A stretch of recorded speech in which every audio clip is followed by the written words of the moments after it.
जय हिंद दोस्तों, कैसे हो आप सब। आई होप आप सब अच्छे होंगे। आज बात करने वाला हूं Newton second law of motion के बारे में। ठीक है, तो without wasting time let's begin the video. तो देखिए, सेकंड लॉ ऑफ मोशन के बारे में बता रहा हूं, तो इसमें थोड़ा स्पोर्ट्स रिलेटेड एग्जांपल ज्यादा लूंगा, तो इंटरेस्टिंग तो होने वाली है वीडियो। तो वीडियो को लास्ट तक जरूर देखिएगा प्लीज। ठीक है, तो without wasting time let's begin the video. तो अगर बात करते हैं Newton second law of motion के बारे में, तो इसको जानने से पहले थोड़ा सा जान लेते हैं क्या ये सब। देखिए कि अगर बॉल अगर रेस्ट पर हो, और वो बॉल का मास 2 kg है, ठीक है, तो क्या किया ना कि उस बॉल पर मैंने फोर्स को अप्लाई किया, कुछ फोर्स अप्लाई किया, जिसके कारण वो बॉल क्या हुआ, मोशन में आ गया। मोशन में आने के बाद इसका वेलोसिटी 5 मीटर पर सेकेंड हो गया किसी एक डायरेक्शन पर। इस बॉल को 2 kg का रेस्ट में था, उसको फोर्स अप्लाई किया। किसी चीज को भी मोशन में लाने के लिए उसको हमको फोर्स लगाने की जरूरत है। जी बिल्कुल है, वही मैंने किया और उसका वेलोसिटी हो गया 5 मीटर पर सेकेंड। चलिए एक केस और लेते हैं जिसका सेम है मास और वो भी रेस्ट पर है। अब उसको क्या किया ना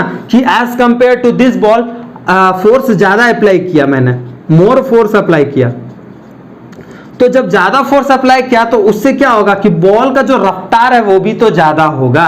दैट मींस 10 मीटर पर सेकेंड इसका वेलोसिटी होगा। चलिए यहां तक कुछ दिक्कत है, यहां तक कोई दिक्कत नहीं है। लेकिन इससे क्या समझ में आया मेरे को, यहां से ये समझ में आया कि अगर फोर्स कम अप्लाई करेंगे तो उसका वेलोसिटी भी कम होगा। लेकिन फोर्स अगर ज्यादा अप्लाई करते हैं किसी भी बॉडी पर तो क्या होगा, वेलोसिटी ज्यादा होगा। ठीक है, चलिए अब इससे एक और बात पता चलता है कि दोनों केस में मोमेंटम चेंज हो रहा है। बिल्कुल मोमेंटम चेंज हो रहा है। लेकिन अब जब बात हुआ है कि मोमेंटम चेंज हो रहा है तो मोमेंटम पहले किसे कहते हैं ये तो जान लो कि मोमेंटम किसे कहेंगे। तो चलिए देखिए बात करते हैं मोमेंटम किसे कहते हैं। अगर मोमेंटम का बात करें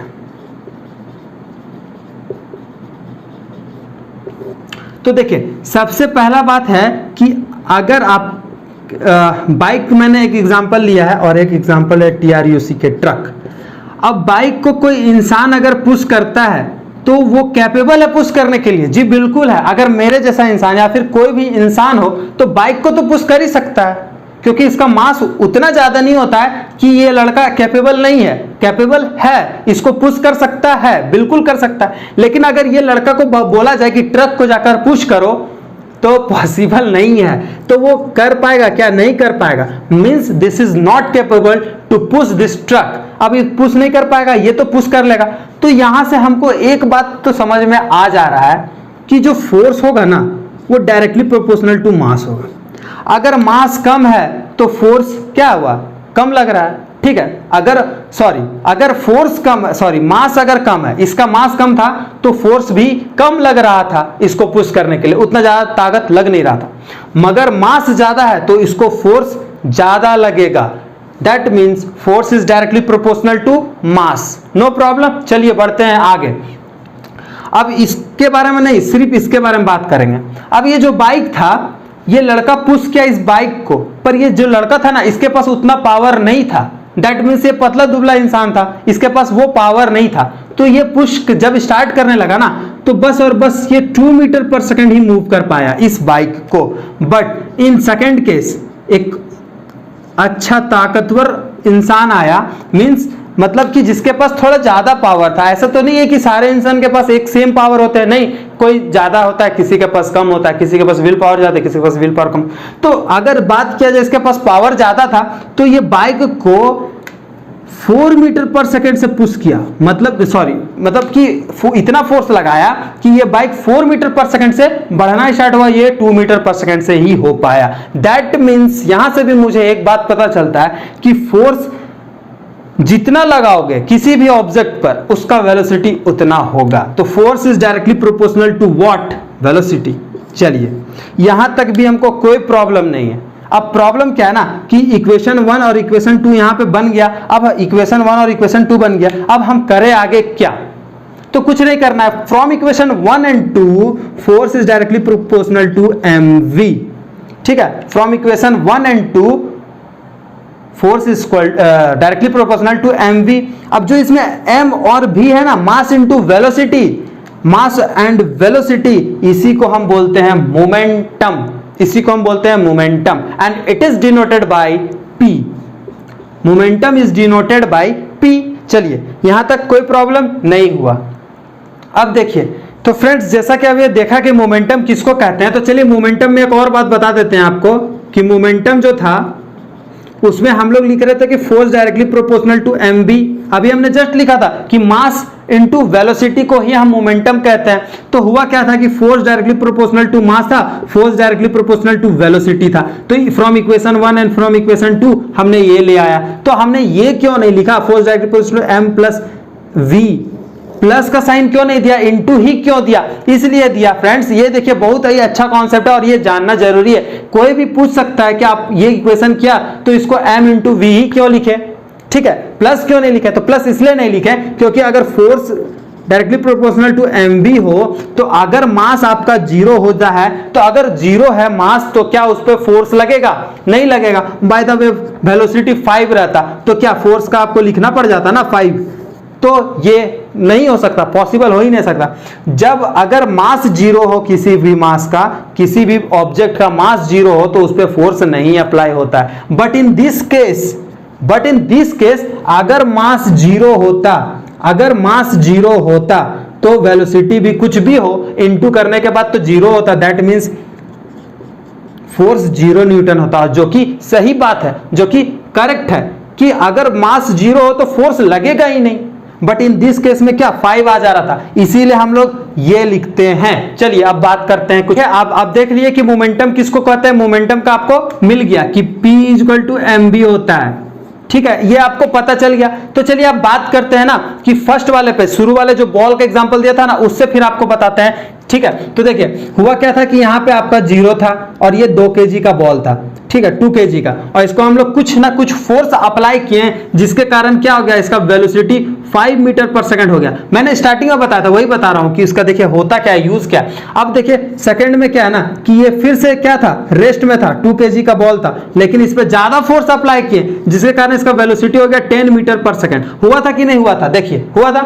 अब क्या हुआ ना कि यहाँ पे मोमेंटम चेंज कर रहा है, तो मोमेंटम चेंज कर रहा है तो फर्स्ट केस में अगर बात किया जाए, फर्स्ट केस में तो P इक्वल टू mv लगा दें, तो P इक्वल टू m क्या है आपका, मास 2 kg है, चलिए 2 kg लिख देंगे, लेकिन वेलोसिटी क्या है, initial final velocity minus initial velocity करते हैं ना, या फिर हाँ, तो फाइनल वेलोसिटी 5 है, ठीक है, और इनिशियल 0 है, ठीक है, तो कितना हो गया 2 इंटू 5 10 मीटर पर सेकेंड, ठीक है, kg मीटर पर सेकेंड, सॉरी kg मीटर पर सेकेंड। चलिए ये हो गया आपका फर्स्ट का मोमेंटम। सेकंड का मोमेंटम क्या हो गया, P इक्वल टू mv, तो 2 kg और फाइनल था आपका 10 और माइनस 0 रेस्ट में था, तो इसका वेलोसिटी इनिशियल का 0 हो गया, फाइनल हो गया, ठीक है। अब देखिए करेंगे तो 20 kg मीटर पर सेकेंड।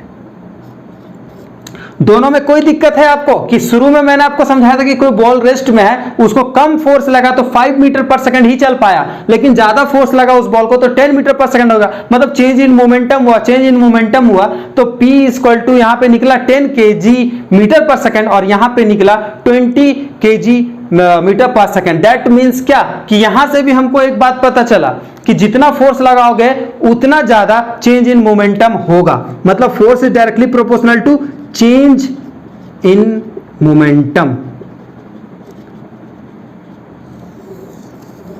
देखिए इसको अभी आप याद रखिएगा एज अ इक्वेशन 1, ठीक है, कि जितना फोर्स लगेगा मतलब फोर्स ज्यादा लगा था तो इसका मोमेंटम ज्यादा निकला, इसमें कम लगा था तो इसका कम निकला, मतलब कि फोर्स के हिसाब से मोमेंटम हो रहा है, चेंज इन मोमेंटम हो रहा है, तो force is directly proportional to change in momentum. चलिए इसको आप नोट कर सकते हैं, ये वाला पार्ट को एज ए इक्वेशन 1, और ये समझने का चीज था जो कि आप समझ चुके हैं। चलिए आप बात करते हैं क्या, तो आप देखिए बात करेंगे हम, देखिए force is directly proportional to change in momentum, ये आप याद रखिएगा, मैं इसको अभी यूज करने वाला हूं, तो एज ए इक्वेशन इसको आप लिख लीजिए।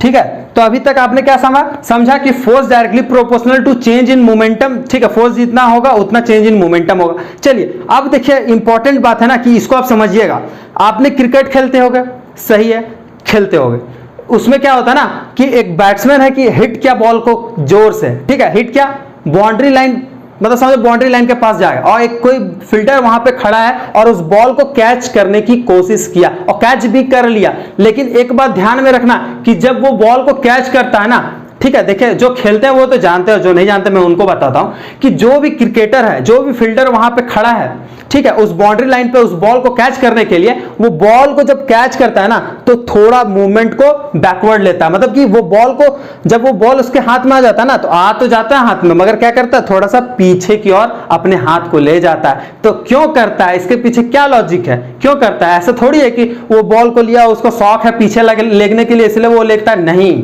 तो उसका शौक नहीं है। तो इसके पीछे एक बहुत बड़ा रीजन है। वो रीजन क्या है ना, कि जब वो कैच लेता है ना, उसको पीछे लेता है ना, इससे क्या होता है ना कि उसके हाथ पर जोर कम पड़ता है, दैट मीन्स फोर्स कम लगता है। तो ये क्यों होता होगा?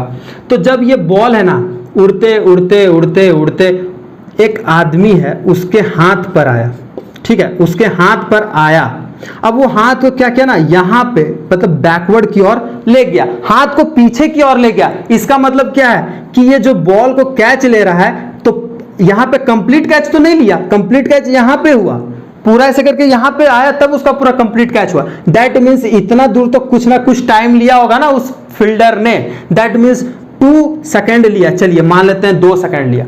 अब एक फील्डर है, ठीक है, एक फील्डर है जिसके पास लॉजिक दिमाग है ही नहीं, और वो क्या किया ना, इस बॉल को यहीं पे कैच कर लिया, बॉल आया ऐसे और यहीं पे वो कैच कर लिया। तो क्या हुआ, चोट किसको लगा ज्यादा, इसको चोट लगा। क्यों लगा? क्योंकि समय तो दिया नहीं, और जैसे बॉल आया उसको वहीं पे ऐसे करके पकड़ लिया। दैट मीन्स इसको जो फोर्स जितना रफ्तार से आ रहा था ना, वो यहीं पे फेस कर लिया। इस फील्डर ने बोला कि नहीं मैं यहीं पे फेस करना चाहता हूं, तो किया, तो बेचारा को चोट लग गया। लेकिन इसमें हुआ क्या ना कि इसने दिमाग लगाया, लॉजिक लगाया और पीछे की ओर ले गया, जिसके कारण थोड़ा टाइम लगा, बॉल को थोड़ा टाइम लगा ना यहां से यहां तक पहुंचने में, कुछ तो समय लगा होगा, जिसके कारण इसका फोर्स को थोड़ा कम कर दिया। That means force is inversely proportional to time. जितना टाइम लगेगा फोर्स उतना कम लगेगा, ठीक है, जितना टाइम लगाओगे उतना फोर्स कम लगेगा। अब मान लीजिए कोई कुछ बॉल ऊपर से गिर रहा हो, ठीक है, फॉर एग्जाम्पल दिस डस्टर, इस डस्टर को अगर मैं छोड़ देता हूं और नीचे सीमेंटेड है और वो जाएगा सीमेंटेड में, तुरंत इनिशियल हो जाएगा, दैट मीन्स वहां पर तुरंत वो रेस्ट में आ जाएगा, तुरंत वेलोसिटी गिर जाएगा, ठीक है, क्या हुआ कि वहां जाके तुरंत ये रुक जाएगा। तो इसको चोट ज्यादा लगेगा, इस सरफेस पे इसको ज्यादा फोर्स एग्जर्ट होगा। लेकिन अगर यहां पे सैंड रख दे, बालू रख दे, मिट्टी रख दे, कुछ भी रख दे, तो थोड़ा तो समय लगेगा ना। मान लीजिए ये सैंड है, ठीक है, डस्टर गिरा, तो यहां से यहां जो है ना, इसमें इसको थोड़ा सा समय लगेगा as a compare to cemented floor. Cemented floor में क्या है कि तो दबेगा ही नहीं सीमेंटेड फ्लोर, लेकिन सैंड तो थोड़ा सा दब जाएगा, दैट मीन्स वहां पे कुछ ना कुछ सेकंड उसको लगेगा, जिसके कारण फोर्स कम वहां पर लगेगा और उसको चोट कम लगेगा। मतलब force is inversely proportional to time. तो चलिए ये हो गया as a equation 2, equation first और इक्वेशन 2 समझ में आ गया। तो देखिए प्रैक्टिकली अगर पूछे कि सेकंड लॉ ऑफ मोशन में कुछ प्रैक्टिकली एग्जांपल दीजिए, तो ये बॉल वाला एग्जांपल सबसे कॉमन है, हर बुक में मिलेगा, हर टीचर बताएंगे, ठीक है। तो यही है सेकंड लॉ ऑफ मोशन और कुछ नहीं है, ये आप याद रखना। सेकंड लॉ ऑफ मोशन में कोई प्रैक्टिकल एग्जांपल पूछा जाए ना, तो आंख बंद करके इसको लिख देना, आंख बंद करके नहीं लिख पाओगे, लेकिन इसको समझ लेना और इसको लिख देना। चलिए अब बात करते हैं कि force is inversely proportional to T, that means ये हो गया सेकंड इक्वेशन, ठीक है। तो पहला इक्वेशन मैंने क्या लिखा था,